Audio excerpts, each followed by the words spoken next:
सवालों का मैं जवाब आपसे मांगना चाहूं तो क्या बोलेंगे? भाई स्थिति वाकई ये आ गई है, विपक्ष भी ये आरोप लगा रहा है और जिस तरह की स्थिति उपजी हुई है, विवाद इतना बड़ा था नहीं, वो खत्म हो जाना चाहिए था। धन्यवाद पूजा जी। और मैं भी बिल्कुल सहमत हूं कि ये विवाद था ही नहीं, इस विवाद को बढ़ाया गया। और मैं राजीव रंजन जी से बिल्कुल सहमत हूं कि इसकी स्क्रिप्ट लिखी गई थी पहले से। इसकी स्क्रिप्ट इसलिए लिखी गई थी क्योंकि कुंभ के अंदर जो महाकुंभ हुआ, उस महाकुंभ में व्यवस्थाएं चाक चौबंद थी, उस महाकुंभ में प्रशासन चाक चौबंद था, उस महाकुंभ में सभी प्रकार से सब चीजें पूरी व्यवस्थित थी। अब कलंकित कैसे किया जाए, किस प्रकार से सरकार को बदनाम किया जाए, किस प्रकार से व्यवस्थाओं को तोड़ा मरोड़ा जाए, उसकी स्क्रिप्ट पहले से लिख ली गई। यही कारण रहा कि माघ मेले में जब कोई पेशवाई की व्यवस्था ही नहीं है, नई व्यवस्था, आखिर क्या कारण है कि बिगर बताए प्रशासन को यह करने की कोशिश की गई। दूसरी चीज, 2 नंबर गेट पे जहां मौनी अमावस्या के दिन हजारों नहीं, लाखों नहीं, करोड़ों लोगों की व्यवस्था थी, वहां पर थे, हुजूम उमड़ा हुआ था, वहां पर ये जो पालकी से निकलने की कोशिश थी, गेट तोड़ने की कोशिश थी, उसमें प्रशासन ने रोक लगाई। एक और बात जो राजीव रंजन जी ने कहा, और मैं ये सहमत भी हूं कि राजीव जी इस समय में वो सभी लोग खतरे में हैं जो कि सनातन के विरोधी हैं, क्योंकि अब धर्माचार्यों का सम्मान होता है। अब किसी धर्माचार्य को जेल में नहीं डाला जाता है दीपावली की रात को उठाकर अरेस्ट करके। अब किसी करपात्री जी महाराज पे डायरेक्ट गोलियां नहीं चलाई जा सकती है पार्लियामेंट के सामने। अब अभी मुक्तेश्वरानंद जी को भी इतना सब कुछ होने के बाद भी लाठियों से नहीं पीटा गया। प्रशासन समाजवादी पार्टी के राज में किस प्रकार से संतों पे लट्ठे मारता था। मेरी बात बटुकों की शिखा तो खींची गई ना, जो धक्का मुक्की हुई, अगर अलाउ करेंगी ना, क्या कार्रवाई करेंगी तो मैं एक वीडियो आपको दिखा दूंगा। अगर आप अलाउ करेंगी मुझको, मैं एक वीडियो दिखा दूंगा। हाँ, बोले राजीव। आप देखिए, इनकी भाषा पर जाइए, क्या कह रहे हैं।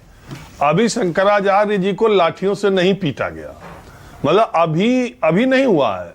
आप क्या अतीत की बातों को ये दोहरा करके आज ये बताना चाहते हैं कि अभी वहां क्या क्या हुआ, अभी हम ये करेंगे तब? अरे पीछे जो हुआ, इसीलिए तो जिन्होंने जो किया उनका ये हाल जनता ने किया है। उन्हें लगातार सत्ता से बाहर किया है जनता ने। उनके उन्हीं कर्मों को जिसकी आप बात कर रहे हैं, उसको लगातार सजा जनता दे रही है। आपको सिर माथे पे इसलिए नहीं बैठा रही कि आप उन्हीं बातों का जिक्र करें और कह दें अभी तो शंकराचार्य जी लाठी से नहीं पीटे गए। ये क्या बात कर रहे हैं आप राजीव सर?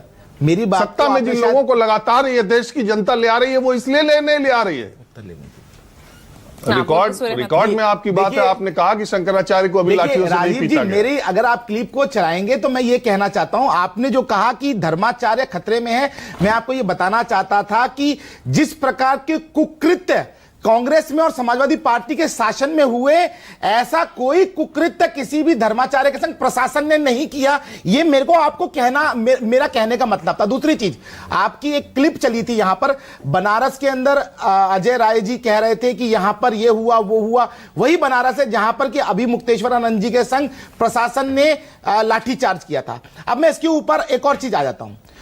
देखिए, आपने भी चलाया केशव प्रसाद मौर्य जी को कि उन्होंने कहा कि स्वामी जी को स्नान कराना चाहिए। बिल्कुल, मैं ये कहना चाहता हूं कि स्वामी जी को ससम्मान स्नान की व्यवस्था प्रशासन ने की थी, लेकिन अब स्वामी जी ही अड़ गए कि मैं पालकी से ही जाऊंगा, गंगा जी तक जाऊंगा। जितने भी शंकराचार्य थे वो सब आराम से तट पे गए, स्नान किया।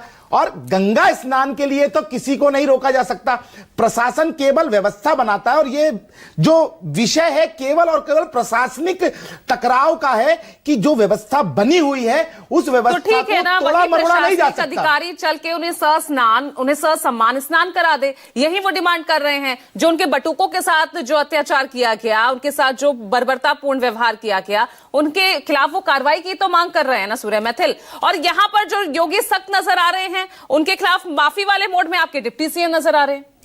देखिए, मैं आपको बता दूं पूजा जी, एक बात बहुत स्पष्ट कर दूं कि सरकार का इसमें कोई मतलब नहीं। मेला प्रशासन जो है वो वहां की व्यवस्थाएं संभालता है। अगर 1 साल पहले आप चले जाइए, आप ही के चैनल पे चल रहा था कि प्रशासन का फेल्यूर है, मौनी अमावस्या पर जो भगदड़ हुई। आप मुझे यह बताइए, अगर उस दिन जिस दिन अभी मुक्तेश्वरानंद जी जा रहे थे और वहां पर कोई भगदड़ हो जाती तो आपकी ब्रेकिंग क्या होती? आपकी ब्रेकिंग यह होती कि फिर प्रशासन फेल हुआ, सरकार फेल हुई और इतने श्रद्धालु काल के ग्रास में चले गए। यदि प्रशासन ने उसको बचाया, वहां पर ग्राउंड जीरो पे प्रशासन के अधिकारियों ने जो निर्णय लिया, नहीं तो आपकी पार्टी में एकमत क्यों नहीं है भाई इस बात को लेकर? क्यों बीजेपी में एकमत नहीं है, आप ये बताइए ना। बीजेपी में मैं समझ नहीं पाया, किसने ज्ञान दे दिया? केवल डिप्टी सीएम साहब ने यही तो कहा कि महाराज जी को स्नान करना चाहिए, हम भी कह रहे हैं। और देखिए, साधु के लिए तो एक बात कहते हैं, उन्हें शंकराचार्य मानने को तैयार नहीं है। योगी सीएम वो उन्हें कालनेमी कहकर संबोधित करते हैं। इधर डिप्टी सीएम भगवान शंकराचार्य कह रहे हैं। देखिए पूजा जी, डिसाइड कर लीजिए वो है या नहीं है। पूजा जी, एक बात तो मैं पहले स्पष्ट कर दूं, मैंने आपके चैनल पे 2 दिन पहले भी यही कहा कि इस देश में सबसे पहले संविधान है मेरे लिए, भारत है मेरे लिए, और गणतंत्र दिवस मेरे लिए सबसे सर्वोपरि है, उसके बाद मेरा धर्म आता है। और यदि देश के सुप्रीम कोर्ट ने किसी बात पे रोक लगा रखी है तो मैं 100 करोड़ सनातनियों की तरफ से तो ये बोल सकता हूं कि नहीं समझ पा रहे क्या? मैं डिप्टी सीएम नहीं समझ पा रहे क्या कि उनको शंकराचार्य कहना बेमानी होगी, मैं ये मानता हूं। तो डिप्टी सीएम क्यों कह रहे शंकराचार्य? सही कौन है फिर? या तो सीएम योगी सही है या फिर केशव प्रसाद मौर्य वो गलत है, फिर तो ये बता दीजिए। देखिए, उन्होंने अपनी भावनाओं के अनुसार बोल दिया, लेकिन प्रशासनिक रूप से, कानूनी रूप से तो शंकराचार्य वो नहीं है, ये स्पष्ट है। और शंकराचार्य अभी मुक्तेश्वरानंद तो कह रहे हैं वो समझदार हैं, उन्हें सीएम बनाना चाहिए था। नहीं, अब यही राजनीतिक बयानबाजी तो एक क्वेश्चन मार्क लगाती है कि मौका कौन दे रहा है? सूर्य मैथिल, मौका कौन दे रहा है? नहीं, मैं ये कहना चाहता हूं, किसी भी संत को इतनी राजनीतिक बयानबाजी मेरे हिसाब से तो नहीं करनी चाहिए, और वो भी उन लोगों के साथ मिलकर जिन्होंने गौ हत्या प्रतिबंध कानून जब संसद में आया था 2003 में अटल जी की सरकार में, उसका विरोध किया हो। बोलिए अशोक यादव, निशाना तो आप पर ही साधा जा रहा है।